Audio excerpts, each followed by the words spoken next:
Thank you for tuning in today. I'm Arlind Reuter. I'm a postdoc at the Applied Gerontology Research Group at Lund University. And today I want to present about my research exploring digital citizenship in later life. And this research was conducted at Newcastle University in the UK. And I used a participatory action research approach for this research, and my research background is interdisciplinary in gerontology and human-computer interaction, or more specifically, digital civics. And the aim of this presentation is to just give some background on why it's important to consider citizenship and especially digital forms of it in our research on aging. So first, I just want to give a bit of background looking at the social exclusion of older people in society. And this framework here was developed by Walsh and colleagues in 2017. And you can see that it covers different domains of social exclusion in later life. So services, amenities, and mobility, material and financial resources, social relations, etc. And on the top left, you can see that also it includes the exclusion from civic activities. So all of these domains can be regarded with a critical lens and really taking into account structural issues of social justice, social inequalities, equity or marginalization across the life course. So with regard to this framework, this really means looking at how these domains of exclusion interlink and therefore then lead to a complexity of disadvantage for an individual. So if we think of practical examples here of how these factors might interlink, we know that, for example, people who live in deprived areas might often experience multiple factors of exclusion, for example, lower material resources or less social relations. And I want to focus particularly on the exclusion from civic activities. And that means a disadvantage to participate fully in society.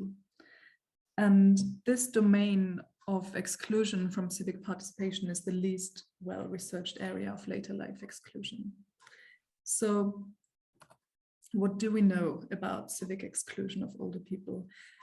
We do know that it can happen on a socio-political trajectory, so basically through civic and political barriers that are hindering older people in exercising their citizenship rights to the fullest, or as part of a socio-cultural trajectory. And this really encompasses the wider negative societal discourse around aging, or even ageist assumptions that neglect diversities or more complex identities in later life. So one way to really counteract this exclusion of older people is to promote opportunities for civic participation in later life. And civic participation very broadly means being actively engaged in shaping one's community. And as I just said before, these civic activities have the potential to really counteract social exclusion in later life, because they can support older people to express agency in decision-making processes, or just to get fully involved in community life. And there are actually many different ways in which that can happen, which I just want to talk you through now. So this framework on civic participation in later life was based on a systematic review by Serrat and colleagues, and it outlines 4 different types of civic participation in later life. There's 4 domains. So there's individual and collective forms of it, and social and political. And the type 1, the individual social forms, this might be pro-social behaviors. So for example, helping neighbors. Type 3, the political individual dimension. This might be something like signing petitions or voting. So any political participation that an individual can do. The collective social forms. So here we have the very classic volunteering in community or charity. And lastly, the collective political forms. This might be social movements or protest activities. And I think from this framework, what we can really see is that there's actually a very diverse way of engaging. So there's many different ways in which older people contribute civically.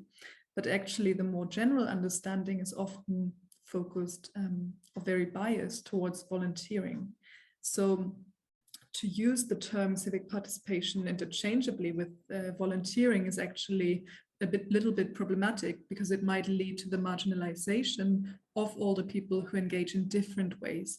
So for example, on the individual dimensions, but it also really reinforces a view of participation as a moral duty or as a normative behavior that's kind of attached to successful aging.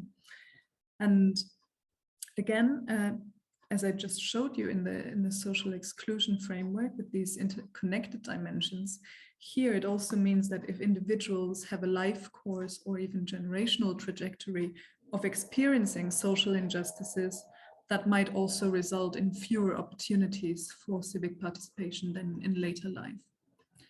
So the question now is, what is happening to citizenship or civic participation in our more digitalized societies? And traditional forms of civic participation are very much focused on in-person engagement, but especially throughout the pandemic, we've seen that these forms of participation have been a bit disrupted.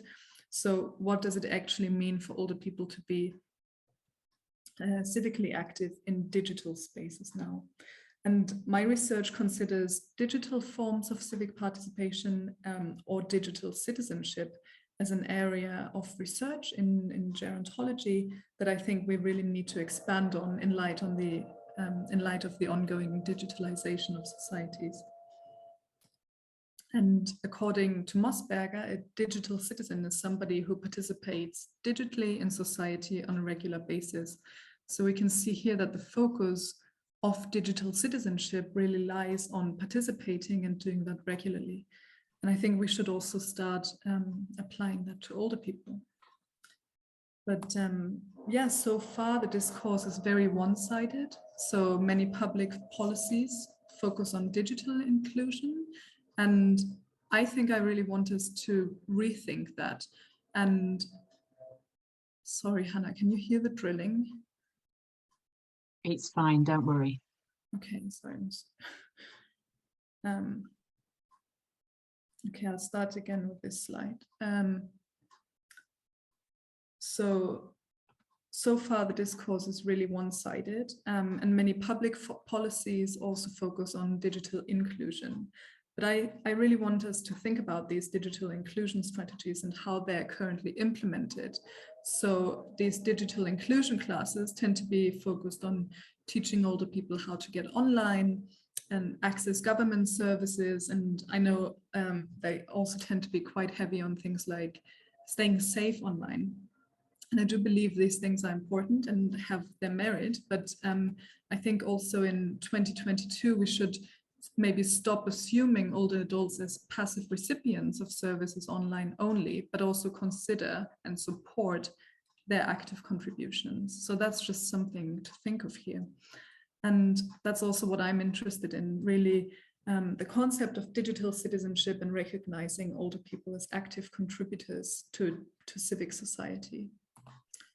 And when it comes to research on aging and technology, for me, this means looking into ways in which older people engage with digital technology civically. So this might be citizenship purposes or in community. And one area of research here that I'm particularly interested in is making older people's voices public in digital spaces and in media spaces.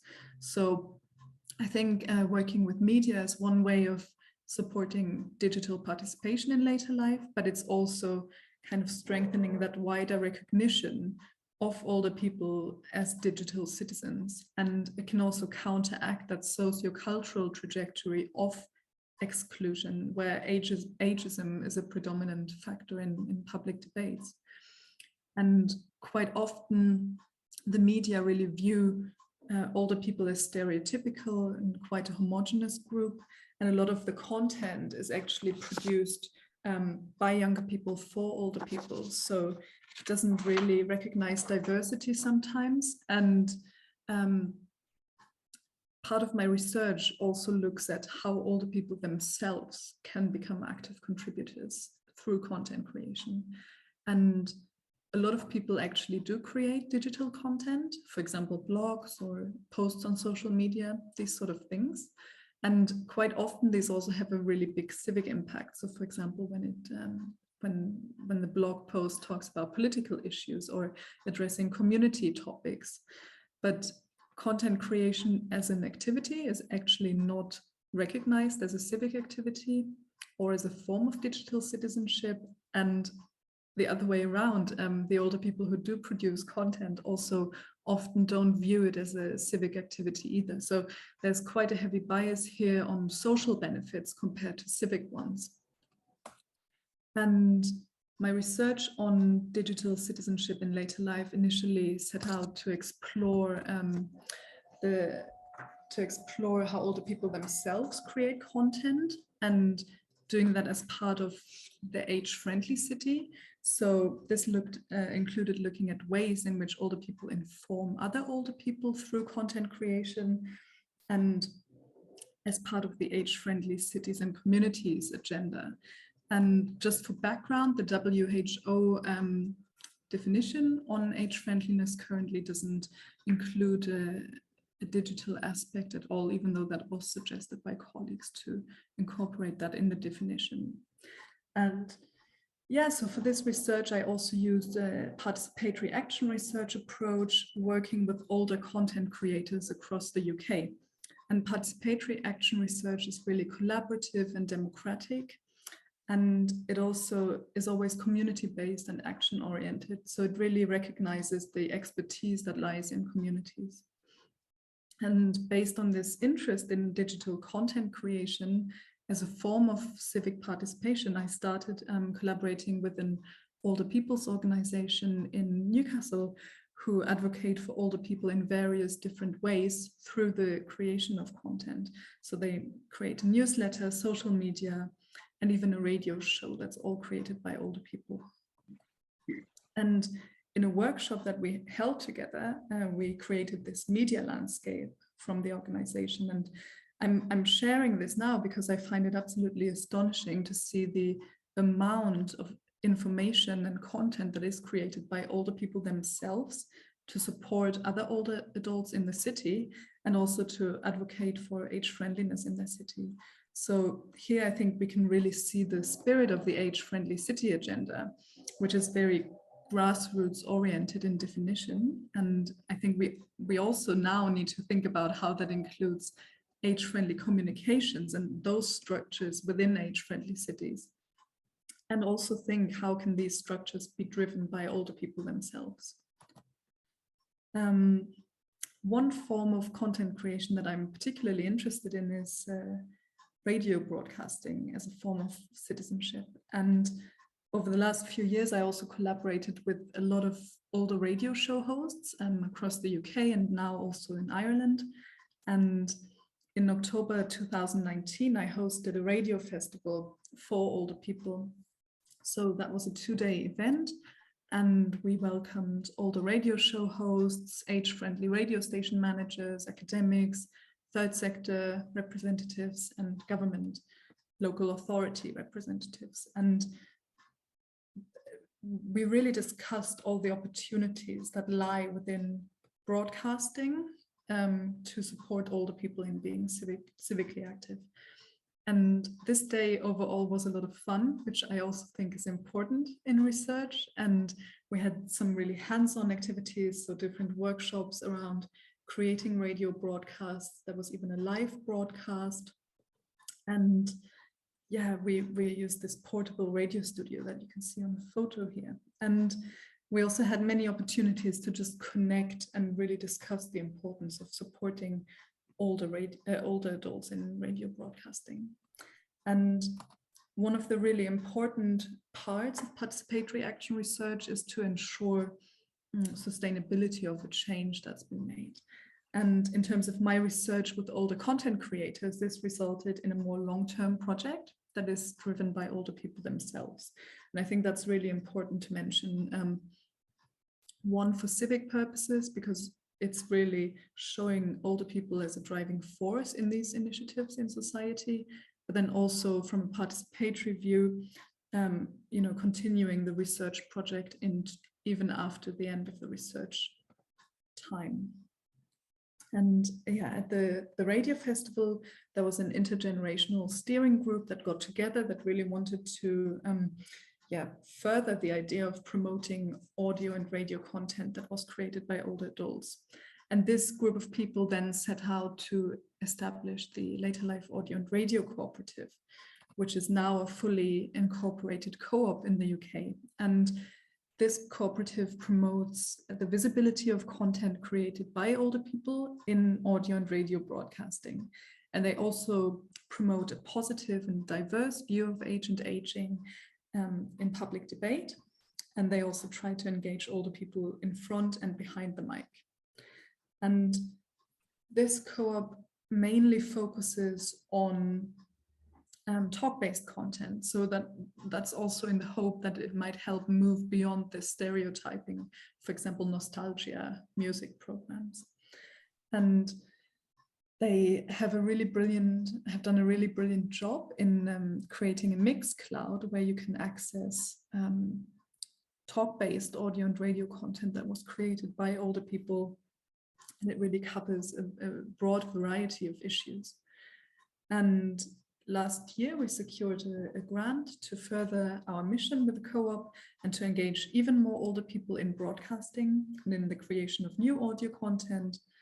And then we were also awarded an Engagement in Place award by Newcastle University, so really recognizing the research impact in society. So yeah, for me, that's been a really good process and also really a wonderful continuation of the research project. And I also highly recommend you check out the website if you want to hear more about this media project that's driven by older people themselves. And yeah, back to the research. I continued to research with the co-op over the last 2 years. So I also had some really interesting insights on the role of digital technologies as a catalyst for social movements like that. Looking kind of at how the co-op worked just before the pandemic and then digitally throughout. So I just want to integrate that into the framework that I showed earlier. And my research was mainly done with collective forms of civic participation, so working with groups, working with the Older People's Organization in Newcastle, and also working with the Later Life Audio and Radio Cooperative. And based on my research, I conceptualized content creation activities as a form of digital citizenship in later life. And initially, I think a lot of this could be located on the collective social aspect of civic participation. So on the bottom left here. And these activities were usually very much focused on in-person engagement. But then throughout the pandemic, we also saw the groups really reorganizing, and that I think that highlighted also the importance of adding a digital dimension there and to re-envision these types of engagement digitally. And actually, I think a lot of organizations have done a really good job in keeping their membership engaged online. And then something else I noticed through that I found really interesting is that through this digital engagement, which initially was very much focused on in-person engagement, now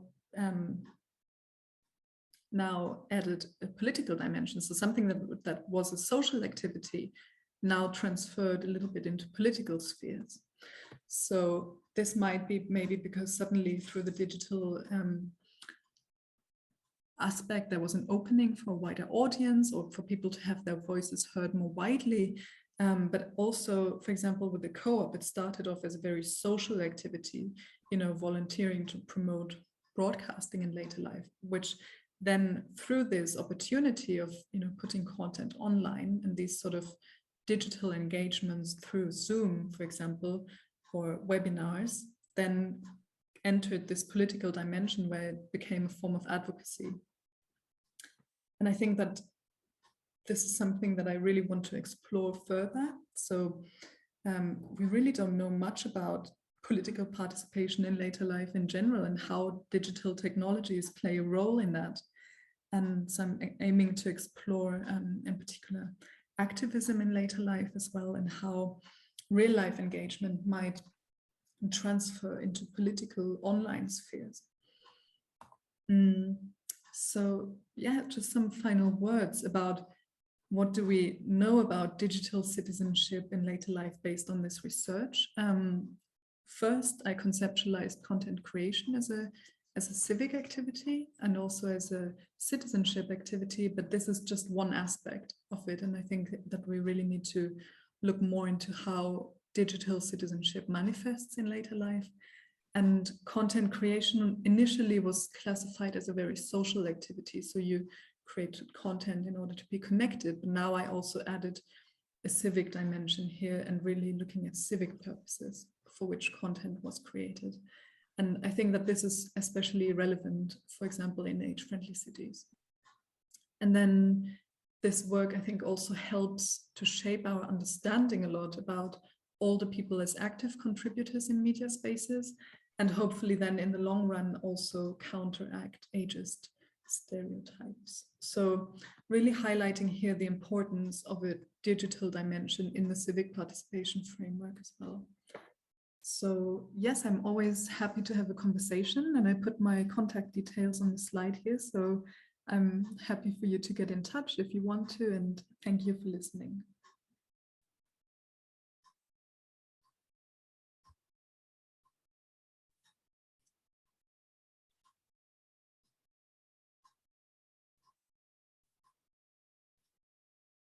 Arlind, can you make me host, please? Yes.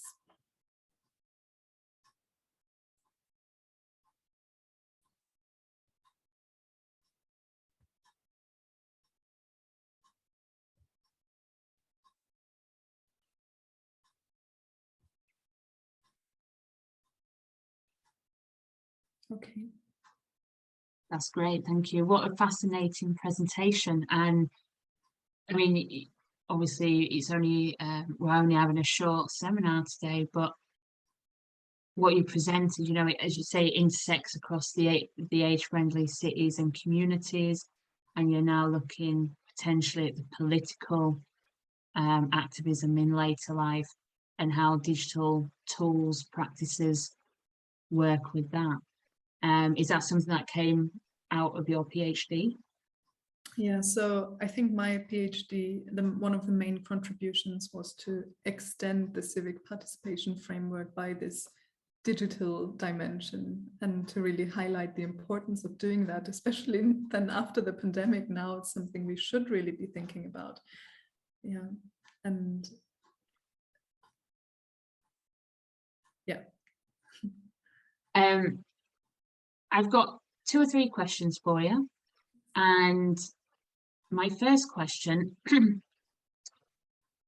what's one of the most positive factors or experiences you've encountered from this work? Yeah, I thought about this, and I think it's the future. I think it's something that we need to be thinking about, and we can't really put off, you know, and we have all these frameworks and we have all, you know, the innovation, but sometimes I think we are not aware how much work older people are already putting in. And I think that's what I try to show with the media landscape, is really there is so many older people who are really stepping up to the challenge and informing older people, creating content for the older people, or generally in their city as citizens. And I found it absolutely amazing that this is happening, and it's happening in the space of aging and technology. So, you know, we also need to open our eyes to that, I think, because it's brilliant. Definitely. You just touched on how the amount of work or contribution people in later life are doing. Do you think there should be less of it, more of it, or some equal measures from younger generations? Yeah, I think I'm a big fan of intergenerational work. So as part of the co-op, I'm also, you know, I enjoy working in that intergenerational environment. So far, I think the main focus, or what we know publicly, is that younger people contribute a lot of digital content, but I think maybe older people haven't had the same visibility. So I do think that there should be really a push also from that digital inclusion aspect that I talked about earlier, to not just focus on inclusion in order to receive something, but also to focus on participation and really sharing skills that allow people to become active. And from your work today, what kind of challenges have you experienced? So I think the main challenge is really linked to ageist stereotypes in a way. So I think there's a certain view around older people and technology, and they tend to be a little bit needs-based maybe, or biomedical. And I think sometimes it's also reinforced by the media, that view. And so I think the main challenge is really that we need to work on kind of recognizing diversity in later life, and recognizing, how can we also better reflect that in our research on aging and technology, and how can we also incorporate citizenship into that, because there's a lot of focus again on social factors and not so much on civic factors. We're about to finish this seminar, so before I thank you, I just want to ask, is there anything else that you would like to say? I think it was a pleasure to be able to, introduce my work, and hopefully, just bring a bit of a different perspective here, and open up also the dialogue between gerontology and human-computer interaction, and, make a conversation out of it. So I'm happy that you invited me, and I would also be happy for people to email and talk about this more. Thank you, Hannah. Not a problem. Thank you for agreeing. And I just want to say, it's great to see interdisciplinary research, especially with gerontology and HCI. I would say it's very similar to my background, and there needs to be a lot more of it. Interdisciplinary research does need to be acknowledged more. So thank you so much, and this presentation will be out over the summer, so hopefully people will be able to contact you. Thank you.